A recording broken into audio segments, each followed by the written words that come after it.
Dorothy had planned for this day, the very day where she would finally sneak out. She knew the guards on night duty, drunk and carefree. Everything has been staged and ready to be executed. Guard 1 gulps down a large portion of liquor and laughs and cheers. Guard 2 glares at Guard 1 and clicks his tongue. Upon sensing his hostility, the guard grabbed his partner by the collar and started throwing punches. Amongst the confusion, while both parties were engaged in a dogfight, Dorothy took this opportunity in hand to escape. Dorothy ran and never looked back until the prison was completely out of sight. Now, she had nowhere to go, hungry and tired.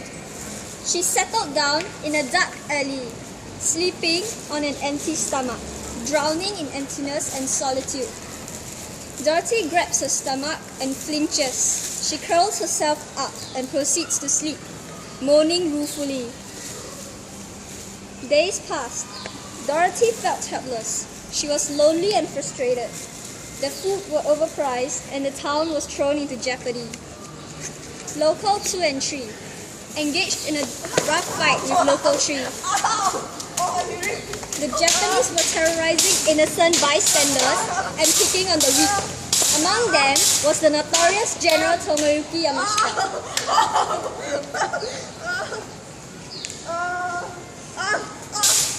With this, the warning of punishment for trying to intercept with the intention of helping was embedded deep into the locals' minds. In fear for their lives, nobody further stepped on the issue against unfair treatment.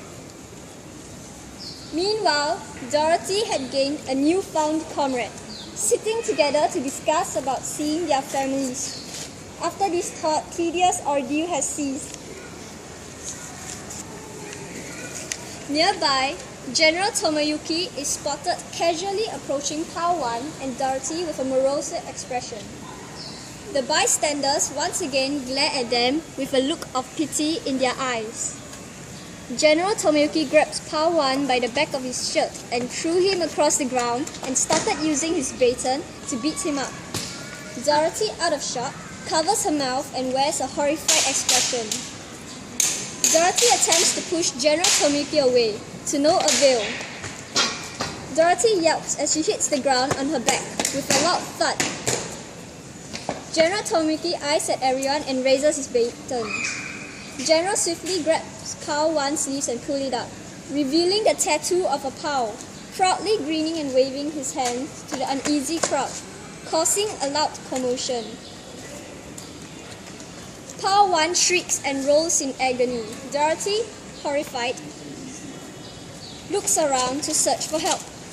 However, nobody raised their hand. Slowly but surely, people were shifting backwards.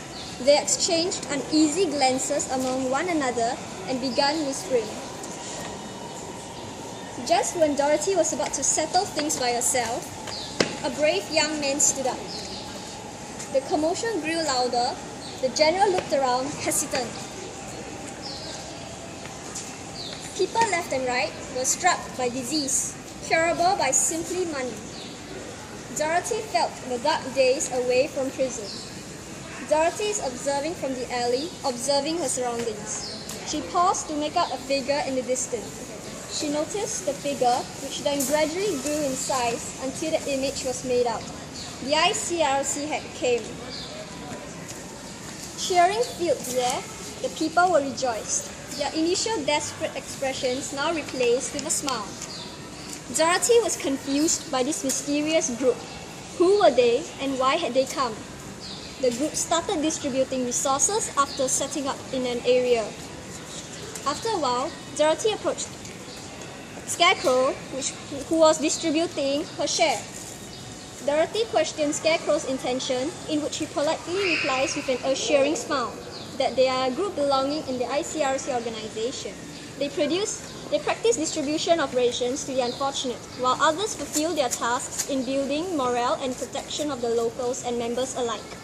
Scarecrow distributes to approaching locals as he speaks with Dorothy. He includes that there are also 3 organizations present to dedicate themselves to the country: the ICRC, IFRC, and the National Society. The ICRC dedicates themselves into aiding the injured, distribution of rations, visiting pals and detainees, searching for the missing, providing assistance to families, and promoting respect for the international humanitarian law. For IFRC and National Society, the former includes educating the locals or victims on various crises and health emergencies. In the latter includes ensuring that the humanitarian law is respected and public is protected, serving as an independent national relief organization which supports the IFRC and International Federation.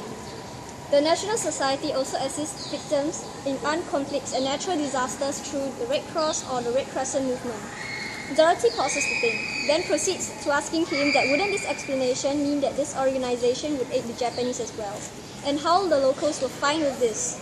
Scarecrow passes the rations while passing locals and continues to add in the fact that they were very much neutral as they strictly follow a certain set of principles.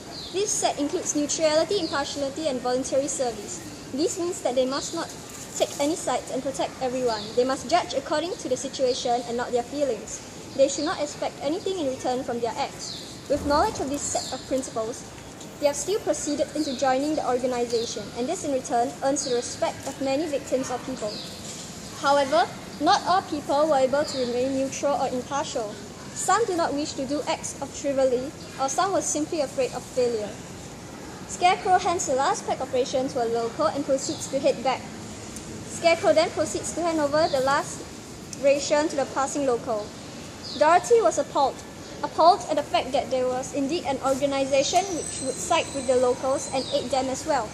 Dorothy has now dropped the apathetic act and gained a sense of hope in this organization. Dorothy is resting on her usual corner in the alley when she notices the ICRC group returning to distribute rations to the victims. She turns to look at the IFRC group going around to promote their act by educating passing locals via announcement. She then turns around to look at the National Society group going around to promote their act via programs. The days passed, with Dorothy only looking forward to the arrival of these particular organizations. Their promotions and rations brought faith and touched the hearts of locals and victims alike. Through this organization, there has been a slight increase in mutual understanding between the Japanese and the locals alike, forging a bond between some of the soldiers and victims. Though the root of the chaos has not been removed, small daily peace has stand throughout the town. Dorothy sighed in relief. The town appeared more lively, and her outlook on life has definitely changed for the better. On the fateful day, when Singapore was finally reclaimed, the general causing unrest in the town has now committed suicide. This news has brought smiles onto many. They were free. The torment was now over. Dorothy was seen in a particular area at a particular time, doing a particular act, never thinking that she would ever have done this. Dorothy approaches the living Scarecrow, panting heavily. Dorothy desperately asks Scarecrow how she could join the Red Cross organization, who in return smiled knowingly. He told her that this organization branches out to the entire world, and the symbol appears like a cross, red in color, contrasted to the flag of Switzerland, and was found by a good man named John Henry Dunn during the war called the Battle of Solferino. Scarecrow wished the young lady good luck and bid her farewell. In this vast world, maybe they could once again reunite under the same site. The town is now filled with Red Cross members who are dedicated to aiding the victims and searching for the missing. The scene shows a first aider aiding an injured local lying on the ground, semi-unconscious. Dorothy, now a member of the Red Cross, embarks on her first journey into aiding the victims in an earthquake. Dorothy and her partner, who had just arrived, were having a great time engaged in a conversation. The duo notice the rest of the group approaching and follows them to leave the stage.